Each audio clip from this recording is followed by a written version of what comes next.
asalaamaaleykum askan wi ñu nuyuwaat leen fii ci Star TV seen programme bi nga xamante ne moo leen fi di ñëwaat rek saa yu nekk ak ci fi nga xamante ne moom mooy ci Star FM radio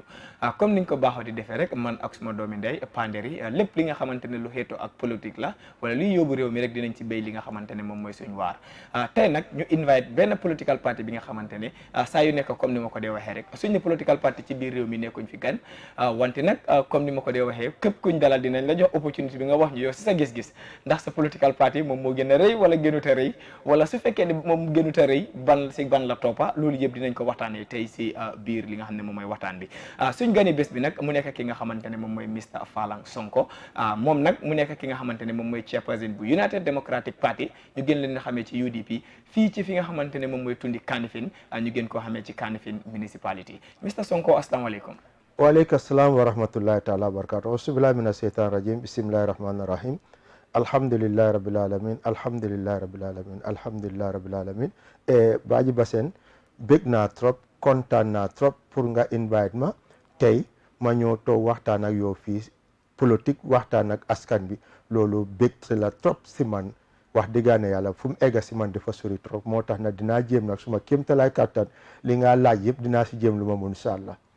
Mr Sonko waxtaan bi dinañ ko am si li nga xamante ne moom mooy wolof ak waaye tamit dinañ ci gën a xuus si li nga xam ne moom mooy kàllaamay soose waaye rek njëkkee bi suñ ne tey li nga xamante ne moom mooy United Democratic Party 1996 ba tey mu ngi yëngu lan mooy war a tax nit mu support United Democratic Party parce que political party yi bëri nañ te ñu ngi gën a gis political party yi ñu ngi gën a sax si réew mi. waaw loolu soo ma ko laajee dinaa si tontoo sawar trop wax dëgg neex yàlla soo seetloo 1994 o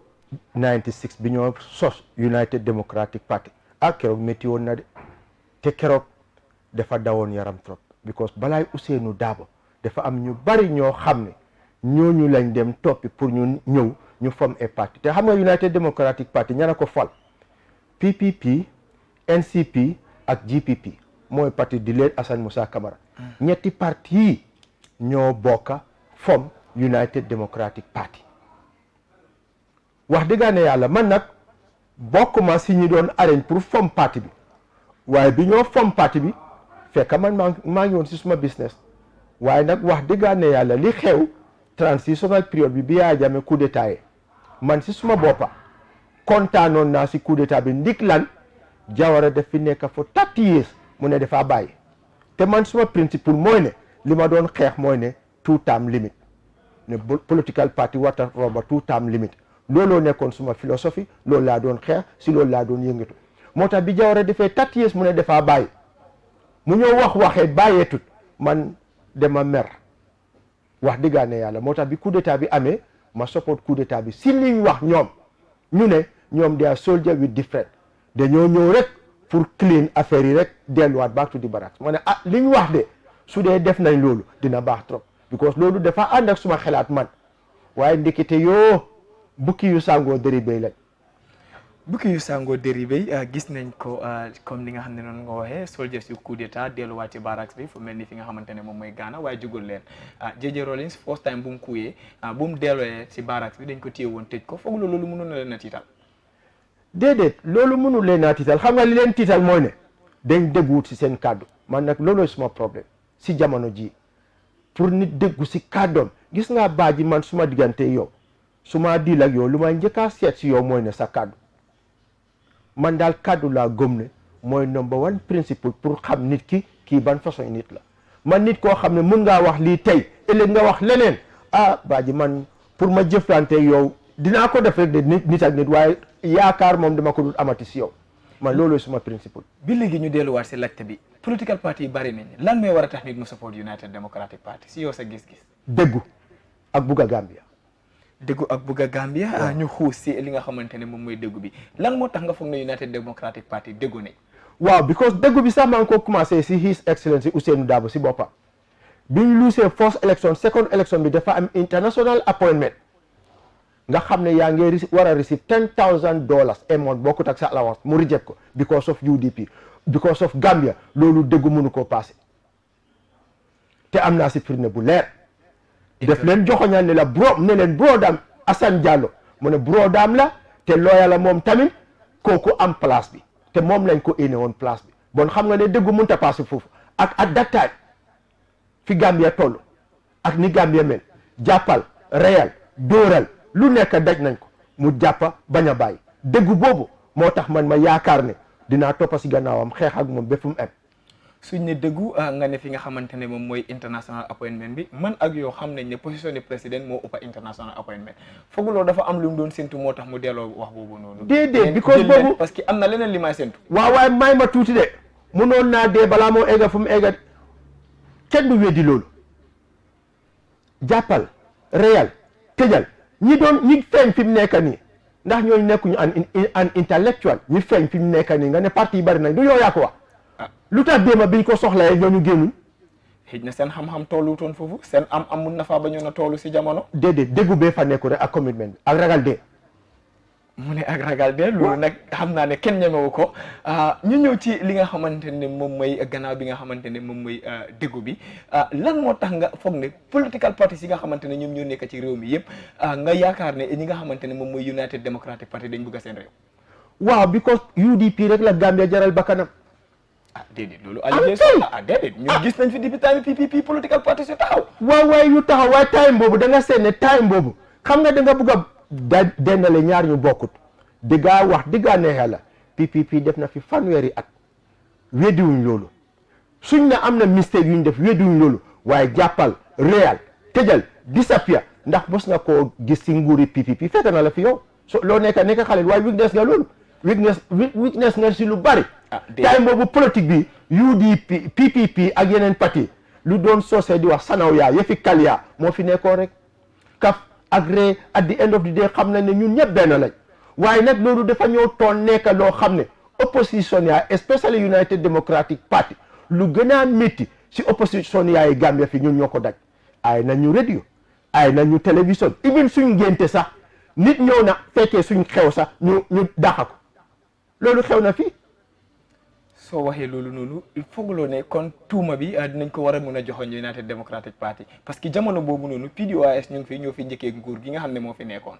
lu mel ni li nga xam ne moom mooy NRP ñoom ñoo establish andoor ak li nga xam ne moom mooy United Democratic Party after boobu noonu am nañ some other few political parties yi nga xam ne establish nañ waaye suñ xoolee ñetti political parties yi nii yi nga xam ne lim naa ko PDOIS ñoo fi njëkkee government boobu NRP ñoom ak UDP ñoo sosondoor lu tax UDP ñu daj coono bi ñaari political party yi nii dajuñ coono bi waaye loolu leer na firnde bi leer na ba pare Ablaye Wade lim daj Sénégal benn politicien dañu ko kan a fa génne parti boobu parti Ablaye Wade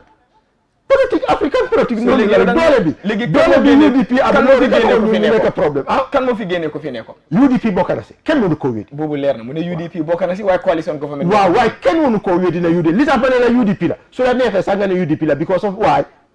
da nga gis ne bi ñoo ut coalition candidate ñi contexte ñëpp ñoo ëpp UDP candidate bi xam-xam ñoo ko gën a expose nit ñi ñoom lañ xam UDP candidate bi kenn xamu ko soo taxawalee téeméeri nit ñaar ñu ko xam ni parce que ndax yoo xamoon nga ko before waaw man xamoon naa ko waaye man fu may liggéeyee moo tax ma xam exactly waaw waaye yow óor na la journaliste nga waaw time boobu ñaata Gambien ñoo xam kooku su fekkoonte ne rek politique dafa constat ak xamante ak am yaakaar si ne ak sànnil carte koo xamut mooy li gën a métti si àddina lu tax loolu because of UDP loolu rek la déedéet doo war a imagine sax ñu ñëw foofu doy seen 70 candidates yi ñu tànn sax pour ñu voter leen seen candidat bi amul ko waaye NRP am nañ 72 exactly apart from NRP kana ak nakalaati NCP 45 lañ am di nga mën a imagine loolu nga tànn 70 people nga ñëw even 70 people yoo xam ne yaa ko tànnal sa bopp sax sànni luñ la carte dem sànnil carte keneen so loolu lan ko tax mooy doole bi UDP am all over the country UDP dafa am structure everywhere ak li moo métti ay nañu radio ay nañu télévision waaye suñ tànkay ak suñ sacrifice fu nekk dañoo am dem dëkk yoo xam ne sax fuñ fanaan sax duñ ko am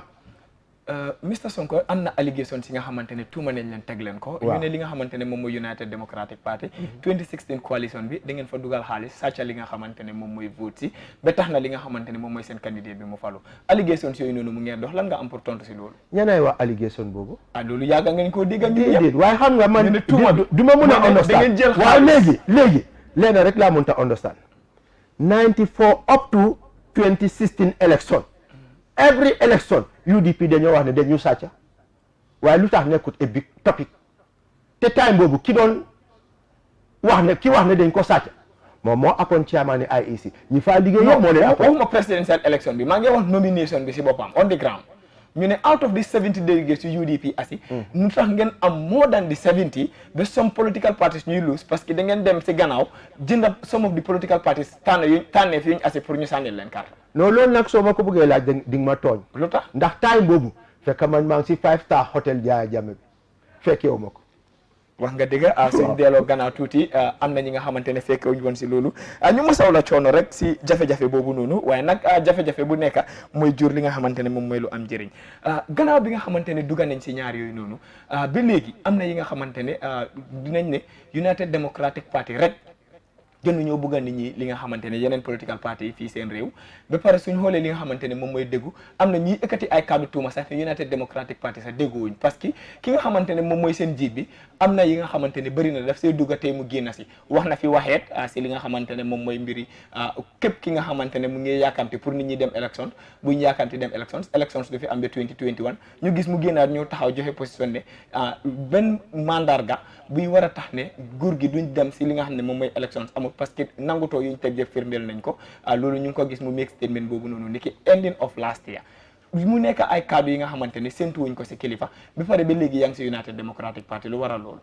waaw man nag waxtaan bi soo bëggee mu neex. dégg maa laaj loo xam ne loolu laa wax ak si loolu laa yëngatu waaye nag lenn de mun naa koo xam ne su ñooy wax yëfi dëggu ndax Ousseynou mus na fee wax dara ñu ne li mu wax nii du dëgga oo du loi because moom niti loi la li moo wax lu nekk def koo teg si kaw constitution. gis nga ibi ñun sax foofu lañ dee am ak moom problème yàgg na suñ buggee def dara mu ne leen déedéet loi àndul si li moo tax soo seetloo even April 14 bi ñoo génn tàgguñ ko yëgul si dara dañ change suñ mobile yi sax jënd mobile yu es jënd sim card yu es def ko fa because fiñ teg suñ tànk dañ gëm ne foofu la te su ko yëgee du nangu. so yéen gëmoon ngeen ne soo leen génnutoon change du am. loolu lañ gëm. waaye soo leen génnutoon te coalition am ni kon. suñ génnutoon ñaata yoon lañ fi atam coalition ndax mun naa sotti. ñu ne jafe-jafe bi UDP moo ko waral. bon nag moo tax jafe-jafe bi solf na bi ñu tëjee ñun ñëpp jafe-jafe bi solf bon nag jafe-jafe bi jeex na suñ génnutoon du ñu tëj. suñ génnutoon du ñu tëj. waaw mu ne ki nga xamante ne moom mooy njiit bu United Democratic Party mosut a teg tànkaam wala teg loxoom si lépp li nga xamante ne àndut ak luwa ki nga xam ne moom moo ko wax di Mr Falang Sonko moom nag moom moo nekk chairman fi nga xamante ne moom mooy United Democratic Party fii ci Tundi Kanifing municipality Mr Sonko ñu wàcca si tuuti rek si li nga xamante ne moom mooy achievements and challenges léegi waxtaan bi dinañ gën a xuus rek ci li nga xamante ne moom mooy Kaalamay Socé parce que loolu lañ diggoon askan bi nga xamante ne ñoom ñoo seetaan ak askan bi ñoo déglu comme nga fo ñaamin rong bayri bi kaca kungo mu minti wala United Democratic Party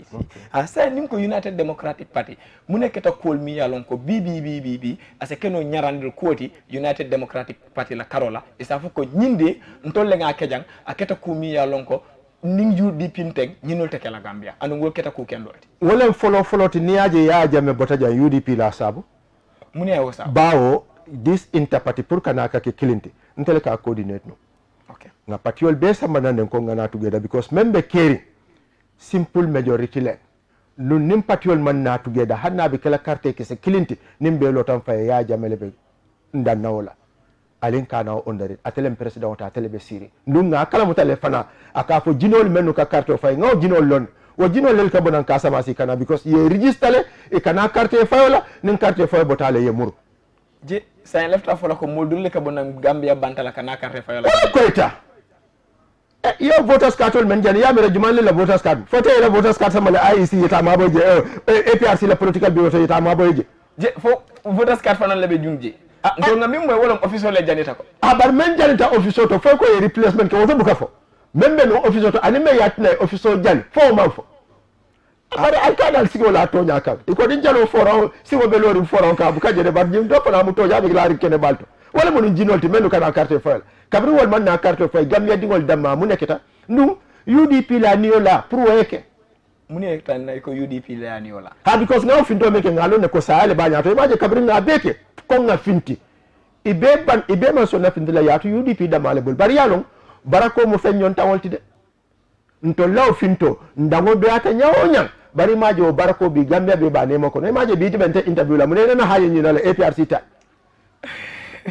bari atole be man sakunda hani bari hani membe man sakunda bi imaje bi ibin men no man son tol ngaw ke jam for 22 years imaje bi ke tol interview fo non bo wala interview la jam wala toñati oncle falang ning tata drong kajibe jamal safako UDP la tinna mi yalon ko wala benu jang wala ya jamela man sakunda meta gambia kono iko UDP la sabu bari UDP ne man son coalition yo lo gambia andum ifo ya lonne ko andum momo mi yalon ko be political la karola lonne ko ning coalition man soto ya jameta bola jak yalon coalition lo bal ya UDP na man balangala bar coalition nyo neneo wala benu kering ate kenola ke alaji bendro ite mo tanne soto nyin doye mo mual soto nyin doye mo keme soto nte mo wuli tan soto iko nga na dem foka bambele be kanyan o sike no to nyaade mbebe kanyan na nyaade ngamira mbe mo nyinol mbe mo nyini wala bare sa ntela mo siate tela moti ntela mo ni tela mote mo abuka yate no bawo data election la janne sinya fula UDP la first election we have about 140,000 Hamad Baye 20,000 soto doye 10,000 soto Murta the next election UDP 150,000 or 40,000 ni manyina Hamad Baye 40,000 soto doye the same 10,000 soto iko nga coalition o ke nga kanya so ite fe Hamad Bana la 40,000 obe ako coalition is by number UDP lem party bati ntelebe onoma Hamad Ba sonta alata UDP noma munat na 10,000 tiol wal man son kala UDP noma so ite fe UDP nteng bar 10,000 tiol le exactly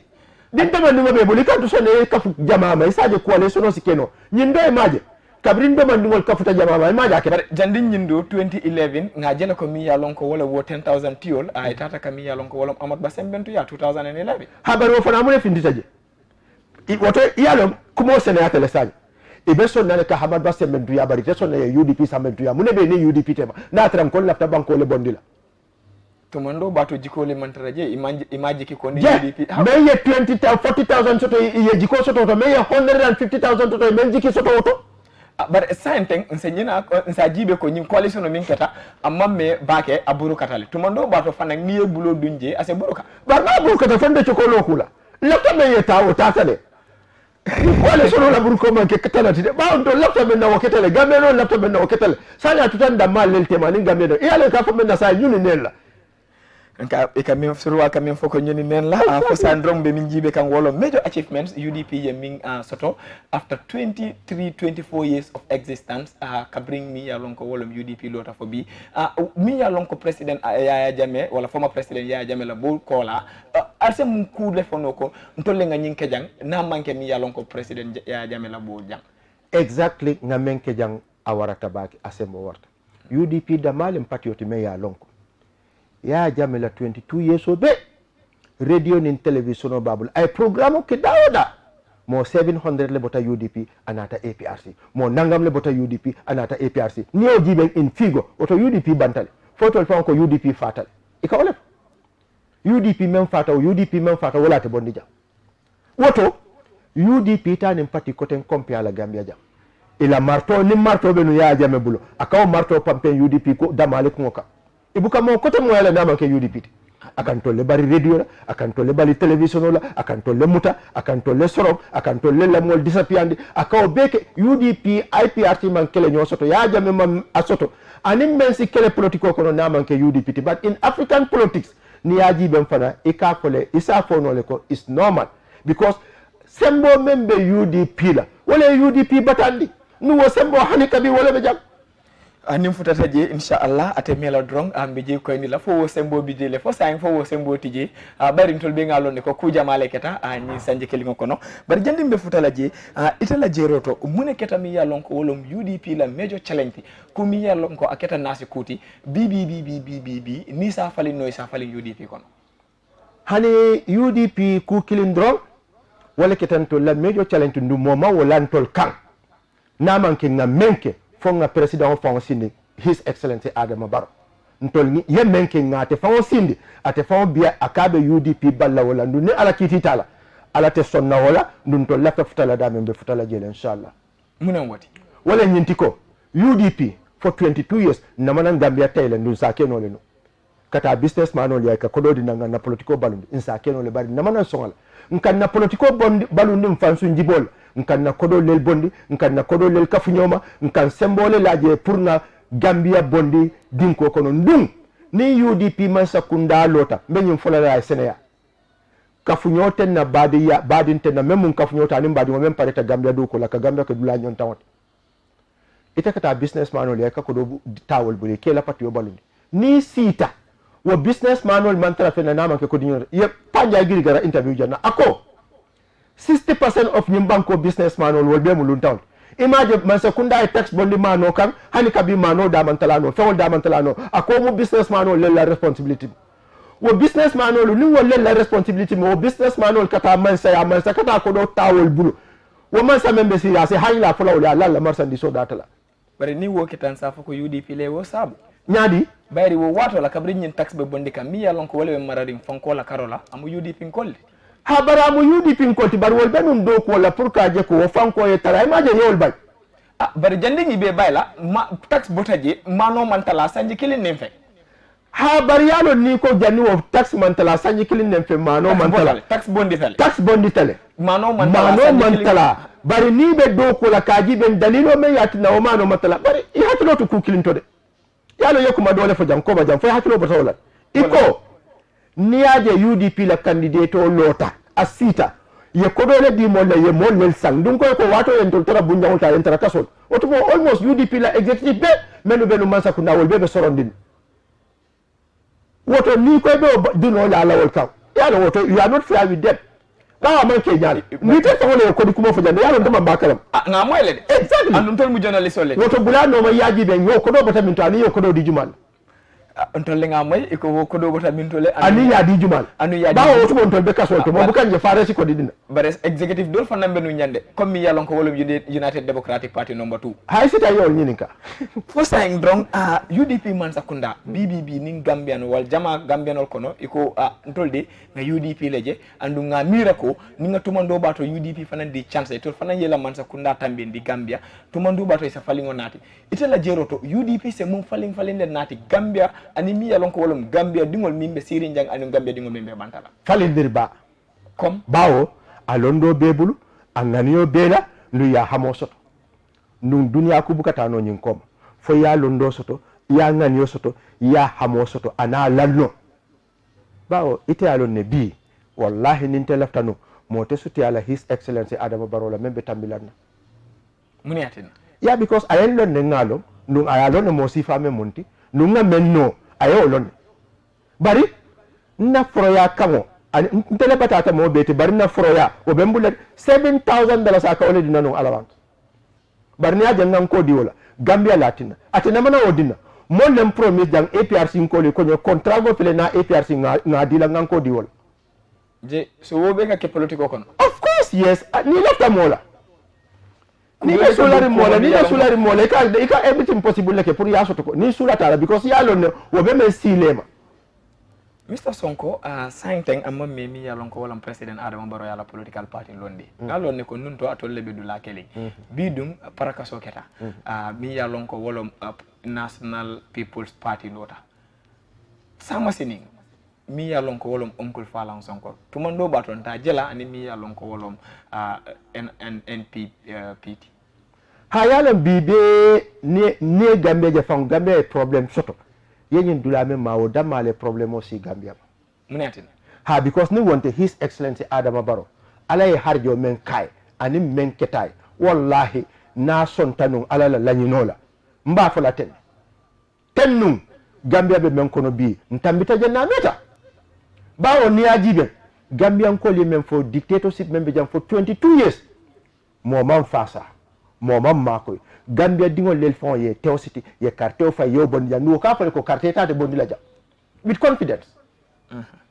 nga wo moyle woyen tol fon la politico tinyale bi gon tol le kadu mol kono ka fa ko carte ba bondi la ja na la fay dro dia ko habital al carte fay aka fo hannin don ka fo hannin carte ya bondi ate wulla ja yo be fon wo be ko mol singo fande le fa yalo ko mol buka hani fan ka wuli kata carte fa le katu ka jele ko carte fa man na fa soto katu carte te nyim bondi la ja woyen batandi na politico kono num bak bari bi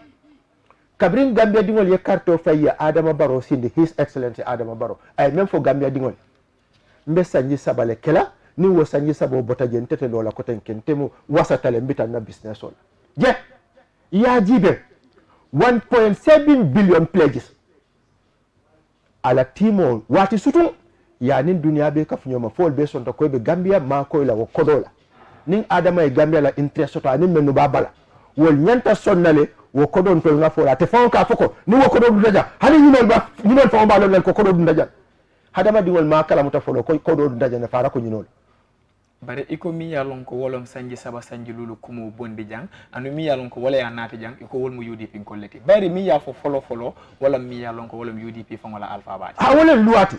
inana jele Gambia carte fay moy sanji saba ko yiji na constitution no mo ne be sanji lulunte munat na fango i sonta wala tata yo wafi molma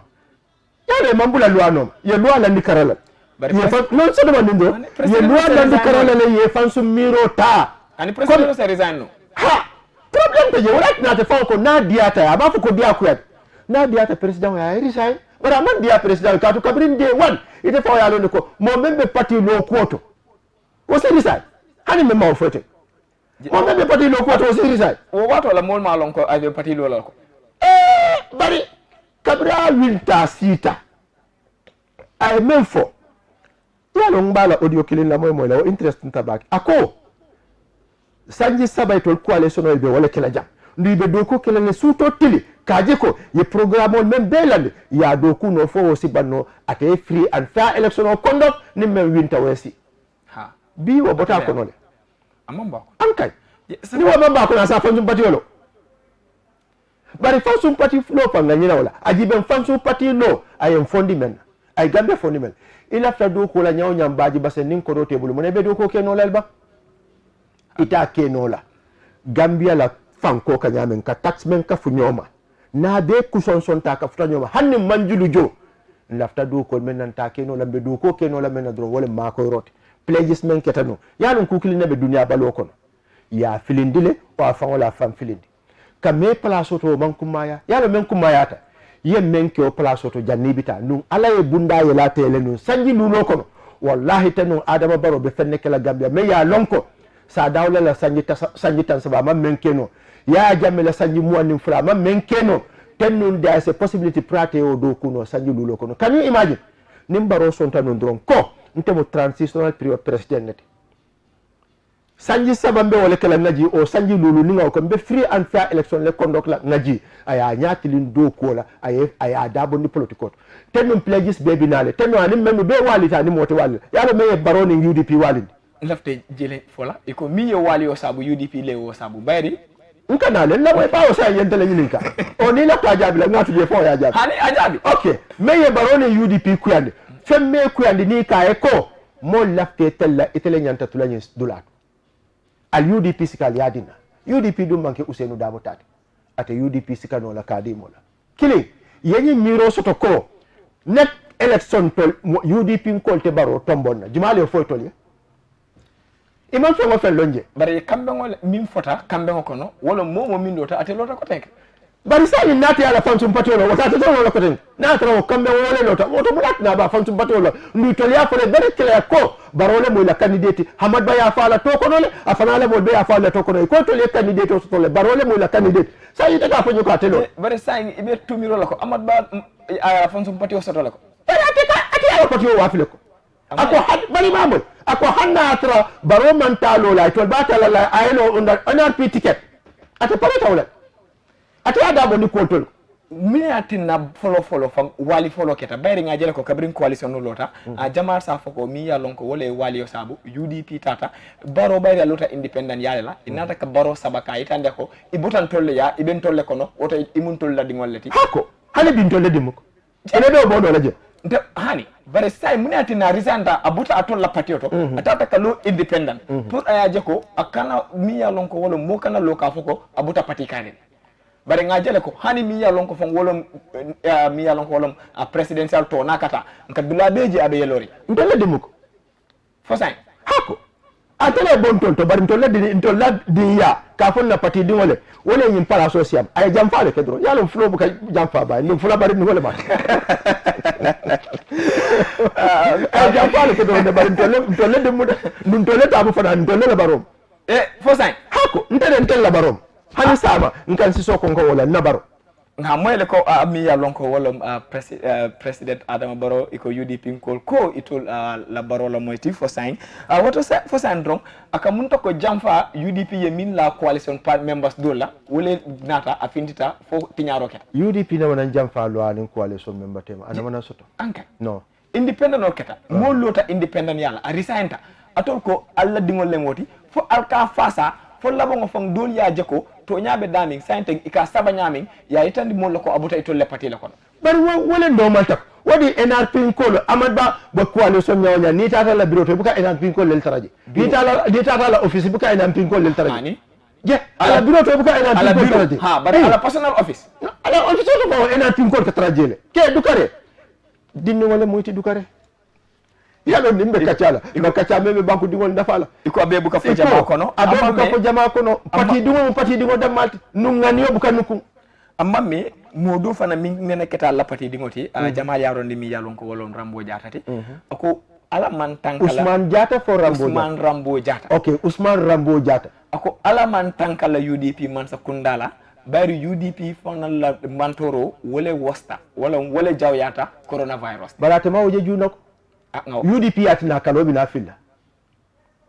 ya muta folo kala ya bula e murta ko tenke ya muta ya yarandi Gambia bela amanda men long Gambia hanin politiko ta man siyan kabo katon fo sare ngay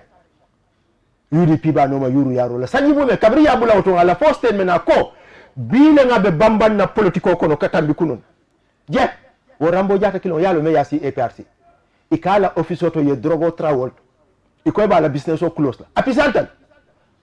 pisano la si APRC de bar wolu tabrata te la misoto ya bondi ya soronda men na tata wala randi dula ako if you cannot beat the system join the system barin kay ko your father have beaten the system for you nga system mo bitay na ay murna la sokon bar ni wo pisal tele dukara be pisal to kuma fo la dukara kala o danko a pisal tel so ite la jeroto is UDP iko ala mantoro UDP fango mo mantoro si fale be mu mantoro membe UDP la right now baya ate wala fo ako UDP la mantoro le jaw yata coronavirus andum jamal ya lonne ko sainte ni ko coronavirus fangul ka bori la yalo men kita Rambo la dukare nyo sabate je ida malka men ngunu duma abe fintilal abe damen wol ma accept abota damen akabe wol tinyala nen kolomo la te ben ay murna la soko ibe men du kayte ko kamen no fasa can you imagine Rambo ko TRRC mu witch hunt let wota kamunta ko APRC ye menke Rambo la atele boyte kan fo ya to nyalelo fo man tara no ala constitutional rally exercise Rambo ya woto jam APRC ye men be kala woto APRC le boytatika no woto ma Rambo mo ma fa na UDP dal tel na ta fa UDP ay kelo men ke UDP adunta toro men ko no ya jamela time men be ketala bari wo drop ko to ngato ngoto senadi wo kete nyadi iko men mutala office fata ta APRC wala banta jadi afa woto senadi folo tumando bata ben lawe kane ngana ni mi ya lonko warom tumiri fulanjang ko iko ni UDP sita man sakunda ndor kibar janjan na mota la do ko kala Gambia bari momo mi ya lonko aya foko kuma mi ya lonko itol UDP ko ani UDP supporters ya jeko nyim kumo man la fala dron ibe nen nale ise boyi kan sako kata fam fam mi ya lonko kala do la jani nga wo fanan tumiro jele andu nga moyle ko ni UDP man sakunda sita be wo kala lete wo jeñade le ha bari même man si follow ni e tumir lawka ibe tumir ken son la do ye chance dina fonga si bawo UDP men kele sanji mo nin fula bibi ni agent ni adama problem soto mun e problem o dinna because of nka men kele akabe murunda wala kanko wala te kele ni wo man wasa kute wasa la ko ten UDP ya bere ki Gambia ko di ye ni yo la Gambia ko di ye ko be ki Gambia ko e bi ni agent ni te be sile benta interview la diate nyame ya lo ya jamele te jam naketa UDP naketa constitution of Falinta 50 plus level lola yemune je ko wole be kala UDP la samati political la karola bari na jele ko nin election of nin loi Falinta pour mo killing wala political party killing 50% soto abe manela le wala abe ko yalla le ha ite fe bari nte memo politicien note nte ya lo ne ko nin ala kitita la inshallah mbe baluri man fata na man soto inshallah njikita ko second round testo la jankatun ka do kule ndun do ko le basila momat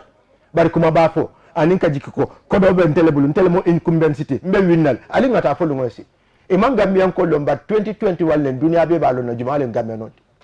nin election fal nin loi falinta mun be kala UDP la samati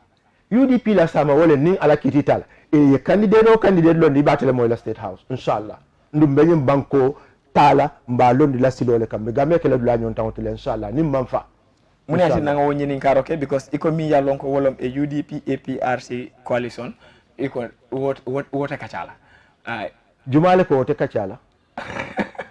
Rambo jata ko bari ngame fo Rambo la ko to ma understand ye fat ya tu ye tata wandi fawol ko man sulela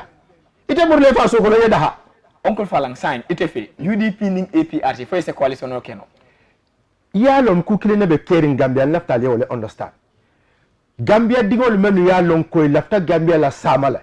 ye hamo soto pour que Gambia ke dulan jon tawti ide be APRC la obe parti ko ton wol be UDP la je muni ati ne wo UDP nka jelle bota APRC nka jelle bota APRC kana UDP isi o continue nunto asiyata le bare sa infana UDP jaman kolle ka bo UDP kata mi yalon ko wolom kata minto NPP look yalon politiko mo ko fulalti men pisalta MPP te malon ko MPP wol be damente ni nyini kay balon MPP nyini kay ka alawanso de UDP député UDP councilor jay compagnie men bela anin chairman be ye jellel soto out of those people ka alawans di menula sang ete fe iji fole sije no but yalon ku kili nebe kere for example ika 7000 dinterano nimpi salta no mbafala ko usenu te 7000 dinola ndako ngata je ani yem promise moto kutola usenu te moto kuto duile bari nanyi ferayo bunya membe o kan wala fi satante moto kuto tani 7000 nunka memfo yalo hada madi mo ku kili nebe la ko nte ko nga Gambia leje nka kele ko Gambia le sanyi mo nim fulambe opposition yala mo buko allowance dina sanyi lulu allowance ni woyem pisali ndi woton kam men fokuno man lala yalo lanna yamu kangol dammalti ite kam men kele ntol ni tol be kam men kele kunun ni tol ko be sonna wala bi woto kam men kele kuna manke to nyati to United Democratic Party is tribalist iko United Democratic Party la politico mu sifatan fansoleti yewoje nyaadile ko senator sa na deputy party leader member tan tolere wo mandin ko amanke mandin ko bara kumo UDP sa ite si jumale ji Gambia jam men data UDP mente UDP kono bar ay kumo fonyo ay kumo min fo wo kumo manetal bar wo la kumolti ye fo mo jelle kumo mane fo jam UDP imaje amamo man lo jam ka fo funol be ko alla nga kari support fo manke kumo mane je fo almamo fanan le yof hako almamo ko ntol mo fuloleti kari mo fuloleti exactly wonde ko manot ni ba ko sa wonde ko ga munatna yo ko fo ma findi nga fulo support ama wo ani de bar munatna yo ko fo ntol mu fulolti kari mu fulolti munatna yo ko fo way ay mun na fala so ma ka fulolti fa ka ko kali fulolti wo ma ka fulolti fo kuma do fana yalo nka men be wiri warate to nyaabe lalale to nya fo ye finti mol ye men mira ani men no kake yalo ku kilinte nte son mbe son na wala ni aje ni UD ni dole kuma fa buka ke kasiti ni UDP ko li aka ke kasiti because sembo membe la wole wo sabo il faut ite fe UDP e sembo so le fa sen hande mo fo mo le be wo so je munati na yo fo ni memba so la fa kuma ken sen fo la le ba so la don ba mo son ta to nyale yalo te so non BBB Rambo Jata ko mi yalon ko wolum di biggest party wo mu APRC leti ha te be wole fa la ba wate man tara dula so kilo ni wala bate ya bay jana amon kunjana deputy party leader famo hako kilo ni mo le mati APRC ko APRC ngol ke beta jibe menani mo UDP ngote nyingani atentole atele jomolta mo beti Uncle Falang ayata yitan ni ko wato kana banne bare janding wato be banna drom fo sainteng nin dunta mi yalon ko wolum UDP Masakunda nanata mi yalon ko ntol kibar janjana la nyanto albe mum kule kala bayri amamme e fango yalon ne mi yalon ko wolom ni nga jibe UDP la tariko la karola mi yalon ko wolom kibar janjana ka bo 2017 kana fo nyin 2020 me min ko kibar janjana mi yalon ko fango ngalon ne tumando bato fango yalon ne mi yalon ko yem montoro soto UDP la bengol kono e kana si yale andum UDP nene ma moy ifintita ka wol ka kila supportal yitandi ko albe minna wo manke ku kendati andum fana nene maje sakonto la karola nga safero ga letero safe ka Samba United Democratic Party la office bari nene man tol reply ha yalon nte kala fi men ka chakono yen nyinin ka fe na mem mun tela area te yen mu mo si famente na area te dano wallahi hannal bakela jan sama jan fo sama nak hajita je fa fonna li ndaka fu jede bar nay man ndaka fu mento na haji bu katara je bari nte dem kumo nana maje kamem foten mbe bengo mento o mbe programme o mento ngaje ye journalist o manto je ko UDP ko le nyinke ika kawola UDP ko la nago te barla al fana nyanta understand al yaji janne ko mol katare ka UDP ti sato du ke fanke UDP ndu manke UDP ali o beji janne mol katale ka mol mantore ke fanko mandi ko to mo UDP let ndu manke UDP ali o jejan mol ka kuma kurum bal fole e ka foto mo UDP di wonti ndu manke UDP di ali o beji janne bar woto bu kafo ni ko mol ka UDP ti sato dum kata UDP be ngoto ani wol manke UDP dingol tim be wol sutela nyaadi foro be wolto yalo ni be KMC ja ite ko mo UDP demol ntele mo UDP la regional chairman na youth coordinator be jam nimbe ngommen kate mo UDP di wonti afaya to na la adresse de la to yena nteka mba fala ne ni UDP di wonti ba ni UDP tinde ja etalo bari yalo man ta so to ka ko be bulala no makato mo ma to le la do ko bari ko UDP duran to be ka kidi wala hay ko UDP le dolo hanni yaani nin ka to le ta fala ye ni yaani nin ka tra dula le ta fo ni yaani nin ka mo sifa no eta fala ye me mo do ha ko UDP di wala ko UDP do to le la do ko bare kuloro nin ti sato jama wo nin ti sato bara bulano fominto iyalon atelen jumati anabe sujumale kono ni asaman to ni ntenya boyta kan do nam aka men foyte na tetema ni tebe lora to fala Uncle Falang nga ñing fulol jibe mi yalon ko wala kata jay fanti mi yalon ko wolom kibar janjanna mi mbotana foria ka bring UDP NRP ani mi yalon ko wolom GMC ka bring ibe la political rally ka bring ibe la mitino soto kan mi yalon ko wolom United Democratic Party fangola office soto min keta je nga jele andu jamal ya fako UDP dingol len woti fay ba fala ko wol manke UDP dingti wo bota men tole ko men keta men tole be on keta UDP fangola political bureau manja ha when was that 2017 shortly before mi yalon ko wolom National Assembly election ti fo ya buteje kala dendi ko fara ala yalo amanke nyala mi yalon ko wala ketan fangola mi airport auto kabring yang invite nata je UDP supporters e kam mol neng ka fu kon tolmu mo dole ti bayri san wo mo fata mala fi ka to fo bari ko ntol la dingol lon wolti kan tol ning andum dokole tol sije nata nga complain ke nga safero ke kan Samba United Democratic Party la office bari man reply for say yes because yalo mantra ere bar wolu menketa altol founding ala tema aliye menke wole man correct because nal ko ya invite ngam rente found dabe mol kono menu yal invite hade dum kabral nata al dum telefo airport ko al tata usenu benno fo airport a jita dabe al ya interview al lafta menu be interview al ya interview bar security la line kon boy so kata nyame al na tala al kalbe penetre la kadunje kale ko hani al te dum no la ja wala son ko sambana hani aman kente nyala de bari ya wala fonyi ye ñine explain ko wala son ko sambana bari tenite bebe airport bari ni bebe dame fo ye problème so to tol ba o nga problème moy hani tubando bato jamal ka fole ko fang ntol bu UDP dungolati ala ya lonne bare ntol mu doko lalati andu ntol mu gambe no leti so political party min lota ntol me minje amanke UDP ti amanke NRP ti amanke mi yalon ko PPP wala mi yalon ko wolom NTP ntol mu doko lalati anu wala ntol la dokoti so pour kat ntol dodol ta exemple wala abe manela munati nga nyim foye bari fongo wojele ha bare nga minje dol la lafta pour ye jema e man la fi ka jema ana ntelaf la jema la because me ya ntelaf la jema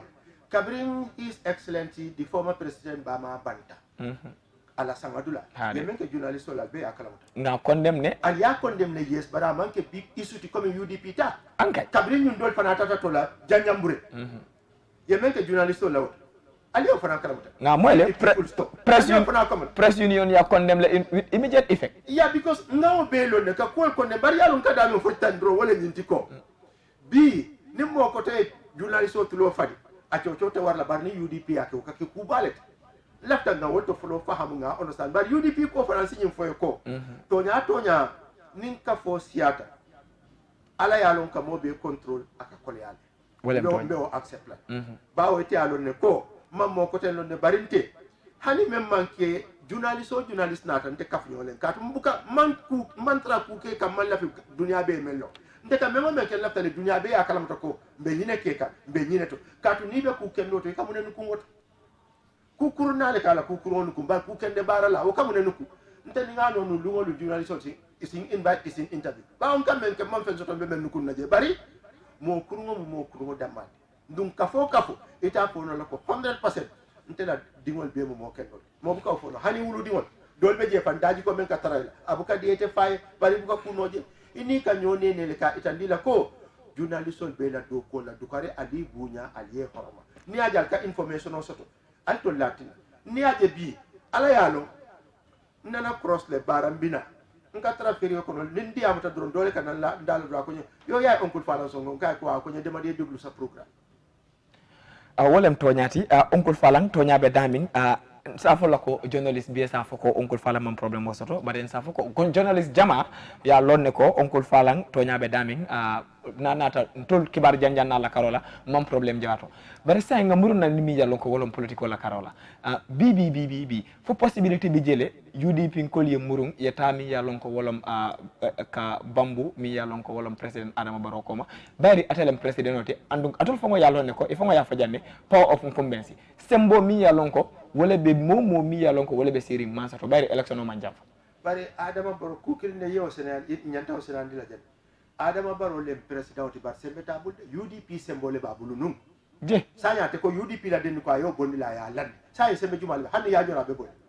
sante sembe tal président no fongo sembe tala ase momu molleti wo molu mu UDP ko lel so ite fe sanya mi sembe kafon ite fe mi ya sembentu yandum wolom UDP ko wada malo ayebol akate o den ko wura la ya fay barabe mistake okay MPP jande de dukare aman jamfa ko tay ako 2021 man jamfa Yalo sainteng aliye député min soto bunkono asiyandintale sama sini nimmi yalon ko wolon 2021 election o botala yemine jeko mole be kala UDP la soto buloti nanata mi yalon ko wolon député bu ngola karol ani dukare hande mawto kacca muniatin yadon presidential le folo be kala janne député fa ha dolbe je kanyum patiol men mu mese keno fana wate kele alama okela yalon te kam mira sani for 2021 pound carte fa be keno la le ba wala montela $1 million collection kame nyini mune wosa ajibendro membe kere yenya fa ku jumale soto na process nyin kata nyame especially constitutional la ko kata nyame bari sainteng consultation lebe ibe consultation le kanko bari Canada wala alon ko na general registration nyanta kelal ha wo be nyanta kelal ku jamale be nyato chalindir jamale be nyato saji men nyanta o do ko taryandila wo man fe nyaaso to nama ke kabon kaf nyo politiko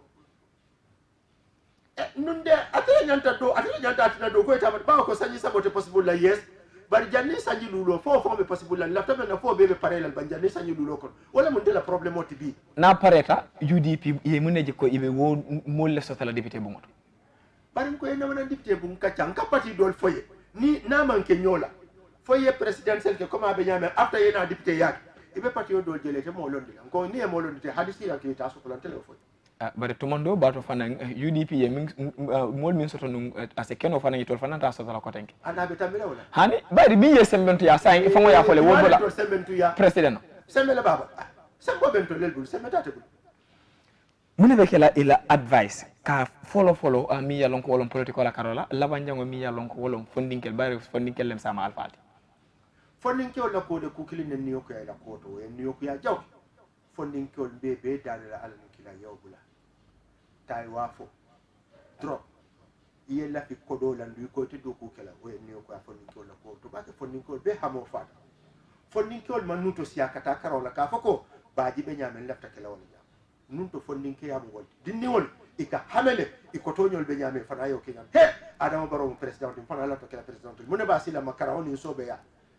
wo hamo fondinke ol ngaaji ko hamole fata fara ko ke kunda musu kunda wol fisi ato do mon barkela ke kube taba kanyim bakku kan ay masla bak menu nyanta kala sama alfat ni la moto be borne tata nyim bada da nol ni sunkutu ni wol fana ma nyaaje ka fele dunia be kirla ika fele jantu gambia subhanallah abala fa warta ba wode woye niyo kuya gambia dingol la kotula den fonni ko to wululal ali ngante o siti kendeke na dinningol londi silo kan dinningol ifana yeso ke la moy ke balla yebula sila kendo no wallahi drop kodo easy money aka banko tela aka banko deda wallahi aka banko tela aka banko deda mol yeson do ko la yebalu halalola onko fala ni wo fo dol sa fay ko do ko man soto jamaat sa fay ko jamaale am ke jang e man ko to tay sañi ni ko do ko ma soton to ladde ndi yawo ato même non tanote bi wolel ka ke millionnaire bi hani fondin kyo ni yo dongo no e si fambalu ni no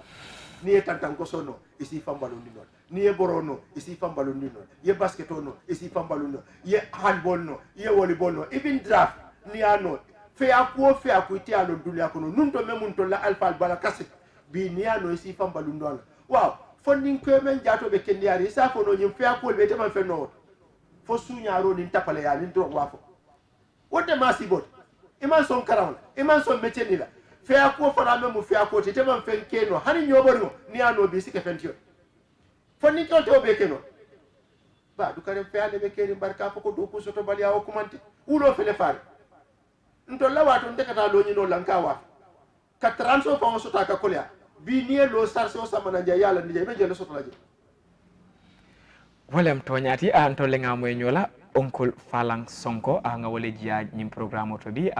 kal hacilo bulandi ko alkan la moy jande Star FM radio anen alben jibe kan Star TV Gambia le duna bi lun tango mu Uncle Falang Sonko abaraka bake ay wato min ta dron eni mi yalon ko wolom Star FM anen Star TV yakata thank you abaraka mbal jayla mbal tentula albe do ko kendo men alamuta al yalafa pour Gambia sitañato alla do ko kono alkana mo nya kono jibe falambe wala nyamat buka mo nya kono jibe membe Gambia sambala nyaato wala mun na problem membe Gambia sambala koma hanni ni bota bakilin fakilin nan tesonna ko ni ta ka cala le fa woto nyaaje yente muta yen soro yen lipay binan fala hani kabi mbe struggle kap laftale ka Gambia ke dula nyon taw barna tan kunto jibo dron na animbe men sotol tenno bete nyamen tetalate yalo men na tan console nani docteur sol men ko bo Senegal lunkilin ni be ka cala le ko nyemi sa son ko ko ndam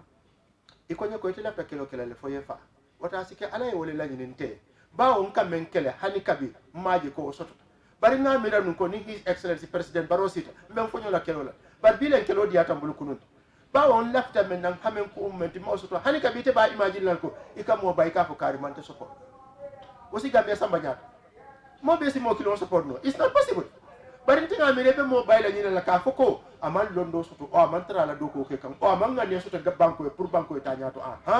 bari kari bay because of amante support mo be si mo kilo support no hani kila sallallahu alaihi wasallam alama ke o fara ko moko oto ngaw bonni na kol ko nte buka mo jibe ko kari mu nyindi ka hani ye menno ani si men keno ani be do ku kendo men nte ni wala mo terite bari men ka fo yorele mo te badi mo ti patele mo te badi mo ni ma wala ni na ba ko ti tano nyak sanji tallulu ni jelu na independence 55 years ako 55 years of independence for saying mi yalon ko wolom kari mum badi ngolati wala kari mum nanyinati nga wobula momo mi se banko sambano wala nyanta keke mo mi yalon ko be ko dila wala woto ngamin jiabi wolom Mr Sonkoti abaraka bake fo wati ko tay okay thank you so much